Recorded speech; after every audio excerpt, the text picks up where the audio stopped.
শেখ হাসিনার পরিবার মানে শেখ পরিবার, এত বড় একটি পরিবারের অন্তত একজন ভালো মানুষের নাম মনে করার চেষ্টা করছিলাম।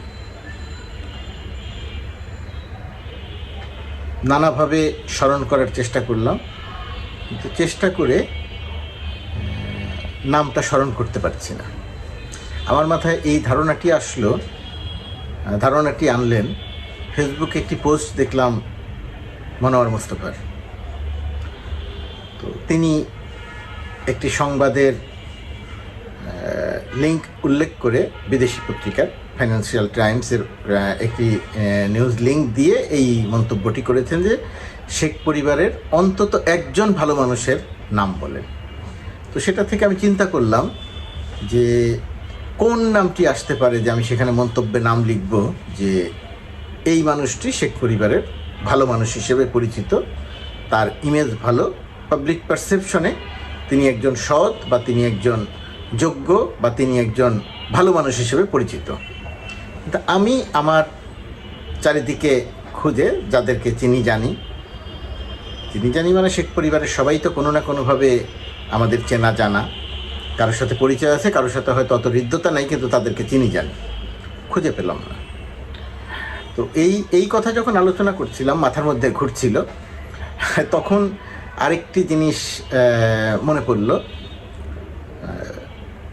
যখন ওই আবরারকে হত্যা করার পর বুয়েটের ছাত্র রাজনীতি নিষিদ্ধ করা হয়েছিল, ছাত্রলীগ বিতাড়িত হয়েছিল, তারপরে আবার যখন ছাত্রলীগ বুয়েট ক্যাম্পাসে মাস্তানি স্টাইলে, মাফিয়া স্টাইলে ঢোকার চেষ্টা করলো, তখন বুয়েটের সাধারণ শিক্ষার্থীরা একটা তীব্র প্রতিবাদ করলেন এবং প্রতিরোধ করে তুললেন। তো সেই সময়ের যিনি উপাচার্য ছিলেন, স্বাভাবিকভাবেই উপাচার্য ছাত্রলীগের প্রতি সহানুভূতিশীল থাকতেই হবে তার। তো সেই উপাচার্য মিনমিন করছিলেন রাজনীতি বিষয়ে, ছাত্রলীগ বিষয়ে। তখন আমি তার সঙ্গে কথা বলে একটা ইন্টারভিউ করেছিলাম, অনেকের হয়তো মনে আছে। তো সেই ইন্টারভিউতে একটা প্রশ্ন ছিল যে ছাত্রলীগের এই রাজনীতি করা নিয়ে। তখন উপাচার্য বলছিলেন যে ছাত্রলীগের তো অনেক ভালো কাজও আছে। তখন আমি তার কাছে জানতে চাচ্ছিলাম যে ছাত্রলীগের ভালো কাজ আছে, দু একটির কথা যদি আপনি বলেন তাহলে আমরা পাঠককে জানাতে পারি। তো তিনি আবার তখন মিনমিন করলেন, কিছু বলতে পারলেন না। তো আমি আবারও তাকে প্রশ্ন করলাম যে অন্তত একটি ভালো কাজের নাম বলেন। তিনি তাও বলতে পারেননি। তিনি বলেছেন, সাংবাদিক হিসেবে আপনারাই ভালো জানেন। তার মানে হচ্ছে যে ছাত্রলীগের কোনো ভালো কাজ উদাহরণ হিসেবে বলতে পারেন, আমরা যেমন জানতে পারিনি, আমরা যেমন বলতে পারিনি, বুয়েটের উপাচার্যও বলতে পারেননি। ঠিক একই রকমভাবে মনোয়ার মোস্তফা যখন ফেসবুকে লিখলেন যে শেখ পরিবারের অন্তত একজন ভালো মানুষের নাম বলেন, সত্যি বলছি আমি তখন সেই নামটি অনেক চেষ্টা করেও মনে করতে পারছি। আপনারা যদি কেউ জানেন, আপনাদের যদি মনে হয়, তাহলে এই ভিডিওর নিচে যদি লেখেন তাহলে আমার বুঝতে সুবিধা হবে। ধরুন শেখ হাসিনার কথা যদি বলি, শেখ হাসিনা কি কেমন, তাকে নিয়ে আজকে আর নতুন করে কিছু বলতে চাই না। তিনি কি বলেন, কি বলেন না, কি করেছেন, কি করেননি, সেটা তো আমরা সবাই জানি, এবং তাকে কেন্দ্র করেই তো যত রকমের অপকর্ম ঘটেছে। কারণ শেখ হাসিনার বাইরে যদি একজনের কথা বলি, শেখ সেলিম বারবার আওয়ামী লীগ থেকে নির্বাচিত হন, মনোনয়ন পান, মন্ত্রী ছিলেন। মন্ত্রী না থাকলেও শেখ সেলিমের আপনি কোনো কাজকর্ম খুঁজে পাবেন না। তিনি যেটা করেন সেটা হলো তদবির মানে তিনি যা বলেন তাই হয়। পুলিশটাকে পরিচালনা করতেন, পুলিশকে পরিচালনা করতেন তিনি। বদলি করার জন্য টাকা নিতেন, পুলিশে চাকরি দেওয়ার জন্য টাকা নিতেন, প্রমোশনের জন্য টাকা নিতেন, চিরকুট দিয়ে সব কিছু পরিচালনা করা হতো।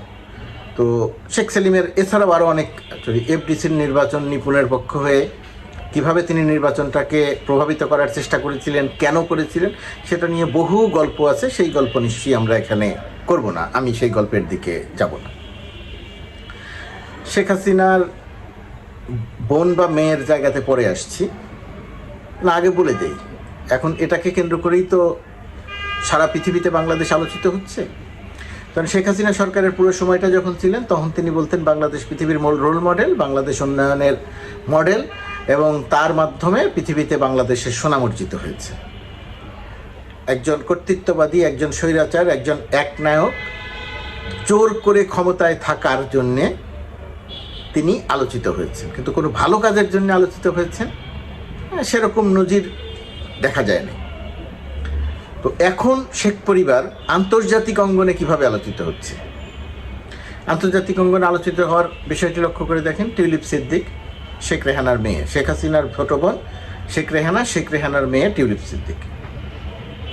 টিউলিপ সিদ্দিক ব্রিটেনের নাগরিক, সেখানে তিনি 4 বারের, হ্যাঁ আমি যদি ভুল করে না থাকি, পরপর 4 বারের নির্বাচিত সংসদ সদস্য। এটা খুবই গুরুত্বপূর্ণ কৃতিত্ব, খুবই গুরুত্বপূর্ণ ব্যাপার। কিন্তু তিনি এখন এসে ধরা খেতে যাচ্ছেন যে জায়গাটিতে, অসততার জায়গাটিতে। আওয়ামী লীগের অর্থাৎ তার খালার শেখ হাসিনার ঘনিষ্ঠজন টিউলিপকে বিনামূল্যের ফ্ল্যাট উপহার দিয়েছেন।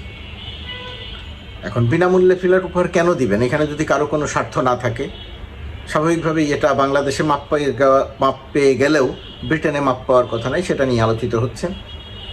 এটা ঘুষ নেয়ার মতো একটা ব্যাপার। টিউলিপ সিদ্দিক আলোচিত হচ্ছেন রূপপুর পারমাণবিক বিদ্যুৎ কেন্দ্রে যে বিশাল অঙ্কের ঋণ রাশিয়ার সঙ্গে তার মধ্যস্থতাকারী এবং $4 বিলিয়ন ঘুষ নেয়ার অভিযোগে তিনি আলোচিত হচ্ছেন আন্তর্জাতিক অঙ্গনে। ব্রিটেনের প্রভাবশালী গণমাধ্যম এক নাগারে এই সংবাদগুলো প্রকাশ করছে। টিউলিপ সিদ্দিকির ছোট বোন শেখ রেহানার ছোট মেয়ে রূপন্তী সিদ্দিক, তাকেও আওয়ামী লীগের শেখ হাসিনার ঘনিষ্ঠজন আওয়ামী লীগের পৃষ্ঠপোষক ফ্ল্যাট উপহার দিয়েছেন বিনামূল্যে। সেই ফ্ল্যাটে আবার একসময় টিউলিপ সিদ্দিক থাকতেন। যখন তিনি থাকতেন তখন বলেছিলেন এটা তার বাপ মা দিয়েছে। এখন এসে দেখা যাচ্ছে যে আওয়ামী লীগের পক্ষ থেকে আওয়ামী লীগের কোনো নেতা তাকে এই ফ্ল্যাটটি দিয়েছে, এটা এক ধরনের ঘুষ হিসেবে, এখানে শেখ রেহানা বা শেখ হাসিনার থেকে সুবিধা পাওয়ার জন্য। তো আন্তর্জাতিক গণমাধ্যমে গার্ডিয়ান বলেন, সানডে টাইমস বলেন, টাইমস বলেন, দ্য মেল বলেন, যত পত্রিকা বলেন, সবাই এক নাগারে এই সংবাদগুলো প্রকাশ করছে।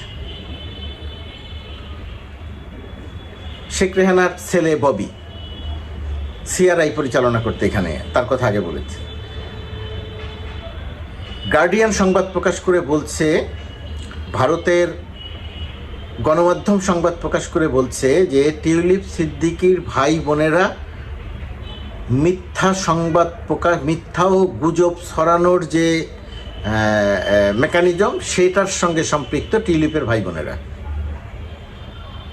বাট সিআরআই 400-500 ফেসবুক অ্যাকাউন্ট করেছিল, সেই অ্যাকাউন্ট দিয়ে তারা গুজব ছড়াতো, মানুষের চরিত্র হনন করতো।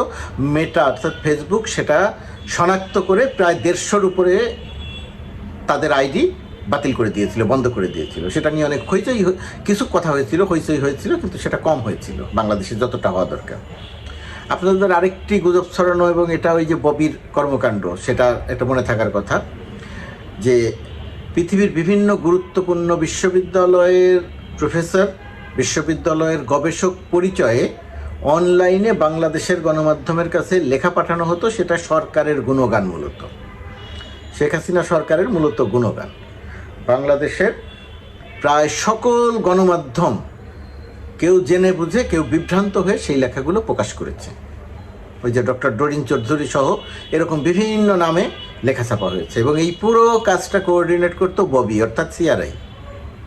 সেটাই গার্ডিয়ান লিখেছে যে শেখ হাসিনার ছোট বোন রেহানার ছেলে মেয়েরা গুজব ছড়ানো এবং মিথ্যা প্রোপাগান্ডা ছড়ানোর সঙ্গে সম্পৃক্ত।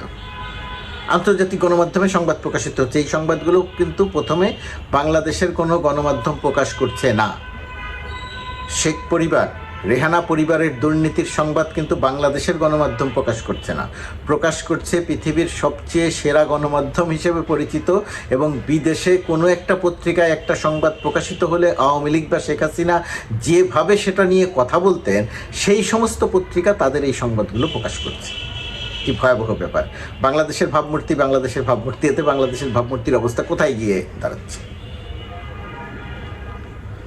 তো শেখ হাসিনার মিলিটারি উপদেষ্টা তারেক সিদ্দিক, টিউলিপের চাচা, তো ওই তারেক সিদ্দিকের পরিবার বিদেশি একটি জায়গার, একটি দেশের নাগরিকত্ব নেয়ার জন্যে সেখানে আবেদন করেছিলেন। বিপুল অঙ্কের অর্থ সেখানে বিনিয়োগ দেখাতে হয়, সেই বিনিয়োগ দেখিয়ে আবেদন করেছিলেন।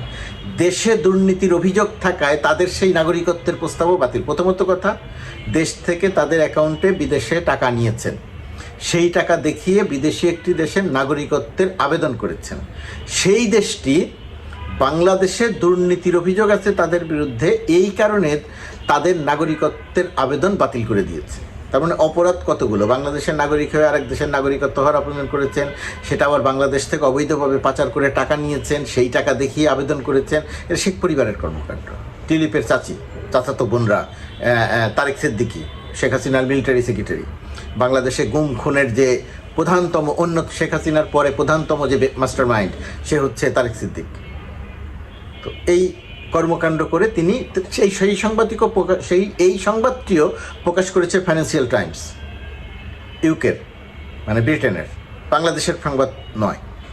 তো শেখ পরিবারের সদস্যরা কিভাবে আলোচিত হচ্ছে? দেশের কথা বলেন, শেখ পরিবারের আরেক সদস্য নিক্সন চৌধুরী অত্যন্ত প্রভাবশালী, অত্যন্ত দাপটের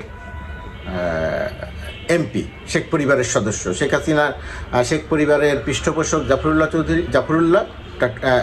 জাফরুল্লাহ ব্যবসায়ী, আওয়ামী লীগের পৃষ্ঠপোষক। সেই জাফরুল্লাহর সাথে প্রতিদ্বন্দ্বিতা করে নৌকা নমিনেশন পায় না শেখ নিক্সন চৌধুরী, কিন্তু তবুও তিনি বিজয়ী হন। এই রকম মাঠদাঙ্গা রাজনীতিবিদ। তার এবং তার স্ত্রীর অ্যাকাউন্টে 3,3100 কোটি টাকা, 3,100 কোটি টাকা লেনদেন হয়েছে। দুর্নীতির ধরন চিন্তা করেন। সরকারের গতিবিধি অত্যন্ত দুর্বল বলতে বোঝা যায় যে অত্যন্ত ধীরগতির, যে কারণে অন্যদের অনেকের ব্যাংক অ্যাকাউন্ট তলব করাও হয় নাই অথবা যাচাই বাছাই করা হয় নাই। তাহলে এরকম 3,100 কোটি, 4,100 কোটি, 5,100 কোটি আরও বহুজনের, শেখ পরিবারের আরও বহুজনের অ্যাকাউন্টে পাওয়া যাবে। তো নিক্সন চৌধুরীর অ্যাকাউন্টে 3,100 কোটি টাকার লেনদেন হয়েছে। শেখ পরিবারের সদস্য সবার নাম হয়তো আমি বলতে পারছি না, স্মরণেও আসছে না, কিন্তু যাদের নাম মনে আসছে তাদের কথা বলছি। কারণ শেখ হেলাল, শেখ হাসিনার ভাই ব্রাদাররা, তার ছেলেরা, শেখ তন্ময়, এদের তদবির, চাঁদাবাজি এলাকার, ওই সংশ্লিষ্ট এলাকার বাগেরহাট, খুলনা, বরিশাল, এই পুরো অঞ্চল, তারা অভিনব যে অপরাধটা করতো, যে অসততার যে কর্মকাণ্ডটি করতো, ধরুন ওই অঞ্চলে, বাগেরহাট, খুলনা, ওই অঞ্চলে যিনি নমিনেশন পাবেন আওয়ামী লীগ থেকে, ওই নমিনেশন কে পেতে যাচ্ছেন তার নাম তারা সংগ্রহ করতেন। সংগ্রহ করে নমিনেশন পাওয়ার আগ দিয়ে ওই ব্যক্তির সঙ্গে যোগাযোগ করতেন যার পাওয়ার সম্ভাবনা। যদি মিলে যেত তাহলে শর্ত থাকতো যে তোমার নমিনেশন আমি নিয়ে দিব, তোমাকে যেটা করতে হবে এত কোটি টাকা দিতে হবে, আর শুল্কমুক্ত যে গাড়িটি তুমি আমদানি করবা সেই গাড়িটি আমাদেরকে দিয়ে দিতে হবে। এবং এই প্রক্রিয়াতে প্রতিটি সংসদ নির্বাচনের পরে 5 থেকে 7 জন এমপি শুল্কমুক্ত যে গাড়িটি আনতো, সেই গাড়িটি সরাসরি চলে যেত শেখ হেলাল, শেখ তন্ময়দের বাড়িতে, এবং তারা সেটা ব্যবহার করতেন।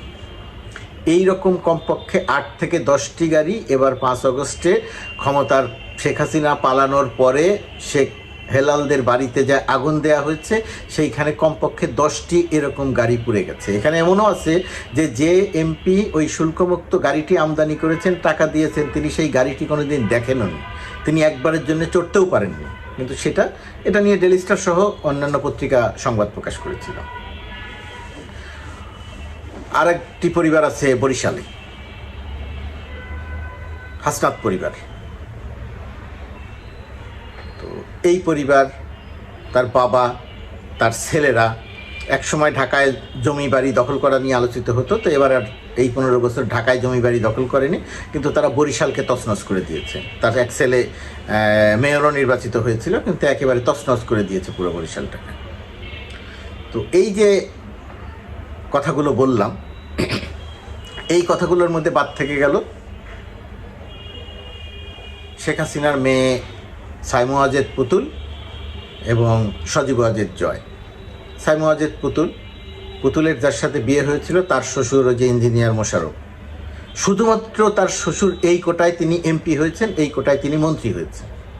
পরবর্তীতে পুতুলের সঙ্গে তার তার শ্বশুরবাড়ির সম্পর্কের অবনতি হয়েছে এবং চূড়ান্ত সিদ্ধান্ত হয়ে যাওয়ার পরে ইঞ্জিনিয়ার মোশাররফ কে এমপি বানিয়েছেন, মন্ত্রী বানিয়েছেন, এবং পুতুলের সঙ্গে সম্পর্কের অবসান ঘটার পরে ইঞ্জিনিয়ার মোশাররফ দেশ থেকে বিতাড়িত হয়েছেন। তিনি দেশের বাইরে চলে গেছেন, ভয়ে আর আসেন না। ইঞ্জিনিয়ার মোশাররফের ছোট ভাইকে হাতে হাত করা পরিয়ে সেই ছবি গণমাধ্যমে প্রকাশ করা হয়েছে যে তাকে গ্রেপ্তার করা হয়েছে। ওই যে 2 ছাত্রলীগ নেতা 2000 কোটি টাকা পাচার করেছে, ওই ঘটনাটি ধরা পড়েছিল মূলত পুতুলের ওই ইঞ্জিনিয়ার মোশাররফের সঙ্গে পুতুলদের অর্থাৎ শেখ হাসিনার মানে পারিবারিক সম্পর্কের অবসান হওয়ার পরে। এরকম বহু 2000 কোটি টাকা পাচার করা ছাত্রলীগের, আওয়ামী লীগের নেতাকর্মীরা আছেন। তো এটা ছিল পুতুলের ঘটনা গেল। আর পুতুল নিজে যা করেছেন, কি করেছেন, ভালো কিছু নজির কোথাও নাই। শেষ পর্যন্ত একটা চাকরি পেয়েছেন, সেটাও বাংলাদেশ কোটায় এই চাকরিটা পেয়েছেন। এরকম বহু কথা বলা যায়, এত কথা না বলে সজীব ওয়াজেদ জয়ের কথা দিয়ে শেষ করি। মানে সজীব ওয়াজেদ জয় রাজার জীবনযাপন করেন, মার্কিন যুক্তরাষ্ট্রে থাকেন, রাজার জীবনযাপন করেন বলে জনশ্রুতি আছে। তার বহু বাড়ি আছে, গল্ফ ক্লাব আছে, আরও অনেক কিছু আছে। কিন্তু সজীব ওয়াজেদ জয় কি করেন এইটা আপনি কোথাও খুঁজে পাবেন না। কম্পিউটার বিজ্ঞানী গল্প শুনবেন, হার্ভার্ডে পড়াশোনা করেছেন একটি এইরকম গল্প শুনবেন, উচ্চশিক্ষিত এরকম গল্প শুনবেন, বাংলাদেশকে ডিজিটাল করেছেন এরকম গল্প শুনবেন, কিন্তু তার পেশা কি আপনি কোথাও খুঁজে পাবেন না। কি করেন, তার অর্জন কি, কম্পিউটার বা প্রযুক্তিগত খাতে তিনি এত বড় বিজ্ঞানী, এত কিছু তিনি করেছেন কি? ওই যেটা বললাম যে শেখ পরিবারের একজন অন্তত ভালো মানুষের নাম যেমন খুঁজে পাওয়া যায় না, সজীব ওয়াজেদ কী করেছেন, তার উদ্ভাবন কি, এরকম কোনো কিছু খুঁজে পাবেন না। তার ব্যবসা কি, এরকম কোনো কিছু খুঁজে পাবেন না। তিনি তার জীবিকা কি, পেশা কি, এরকম কোনো কিছু খুঁজে পাবেন না। কিন্তু তিনি রাজার জীবনযাপন করেন, মার্কিন যুক্তরাষ্ট্রে থাকেন। যাই হোক, আমার মূল বিষয় ছিল যে একজন ভালো মানুষকে খুঁজছিলাম শেখ পরিবারের, এত গুরুত্বপূর্ণ পরিবার, এর জন্য বাংলাদেশের আওয়ামী লীগের বহু নেতাকর্মী জীবন দিয়ে দিতে চান। তো সেই মানুষটির পরিবারের অবস্থা এমন কেন? সেই মানুষটির পরিবারে একজন সৎ মানুষ নাই কেন, একজন যোগ্য মানুষ নাই কেন, একজন ভালো মানুষ নাই কেন? খুব গুরুত্বপূর্ণ প্রশ্ন। আপনাদের যদি জানা থাকে ভিডিওর মন্তব্য এসে লিখতে পারেন।